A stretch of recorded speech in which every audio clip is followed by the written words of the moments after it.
mais comme je l'ai dit dama ñëwoon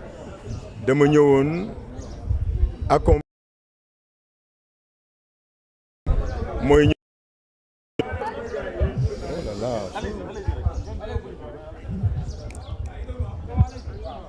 c'est bon, je peux y aller. Voilà, comme ni ma ko waxee woon sànq dama ñëwoon accomplir sama devoir de citoyen ñëw voter si li ma waxoon sànq laay waxaat tey c'est un jour de fête, c'est un jour où on célèbre la démocratie. maa ngi wax léegi benn journaliste gis fii mooy wane ni war nañu réformer un peu le code électoral, xoolaat les conditions de participation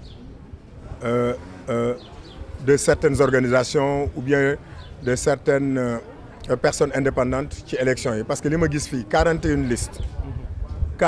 listes ñaari représentants moo nekk ci bureau de vote bi. Ça c'est un problème te loolu war nañ ci gën a réfléchir parce que c'est des milliards qu'on est en train de perdre. Le droit de participer à la compétition électorale, c'est une chose, mais quand même rationaliser nos maigres ressources xool ñi nga xam ni war nañu compétir ñu def ko loolu. Je pense que war nañ ci réfléchir. On y avait yàgg nañu poser ce problème-là, rationaliser les élections mais rationaliser aussi les listes. 41 listes pour man.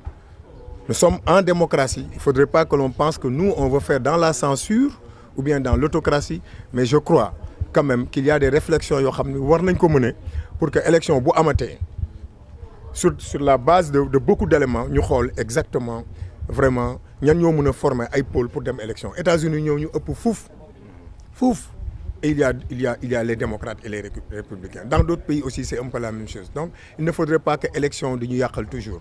Maintenant, comme je l'ai dit tout à l'heure, c'est vrai, c'est une fête, tout le monde doit y participer, mais quand même je crois qu'il y a beaucoup de choses qu'on doit revoir. En fait, il y a une réglementation am na lu ñu fi teg pour que parti politique mën a exister, mën a continuer d'exister. Et ñun xam nañ ni mais au Sénégal cette réglementation-là n'est pas respectée. ñaata parti politique ñoo fi def seeni rapport à la fin de l'année, et pourtant ça fait partie des conditions pour continuer à exister. ñaata parti politique ñooy déposer seen rapport financier. Moi je pense que loolu war nañ ko xoolaat et puis approfondir réflexion bi, pas pour limiter les gens mais nit ñi war nañu mën a nekk ci ay pôles yoo xam ni ñoom ñoo bokk gis-gis. Du question rationaliser pour rationaliser, mais je pense que sénégalais yi si boppam ñoom ñoo constaté lii. Pourquoi tey on nous dit il y a 41 listes mais on peut prendre 5. Ça veut dire que 41 listes c'est trop. C'est trop. Donc il faut que loolu ñu xoolaat ko. Et là on appelle tous les acteurs politiques après donc à s'asseoir autour d'une table et à discuter de tout cela, parce qu'il y va de l'avenir de la démocratie de notre pays. Parce que si on continue comme ça suba mën nañu am 60 listes 70 listes. L'importance du parrainage aussi.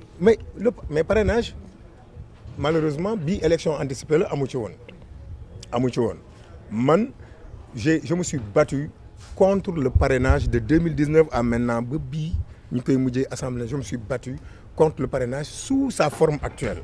Donc war nañ ko mën a xoolaat de telle sorte que au moins une bonne partie des acteurs politiques ou bien des indépendants puissent participer à ces élections-là et que tout le monde s'y retrouve. Mais vraiment li ma gis fii c'est incroyable. Comment peut-on dire qu'on est un grand mouvement, un grand parti politique, on n'a même pas de représentants dans les bureaux de vote.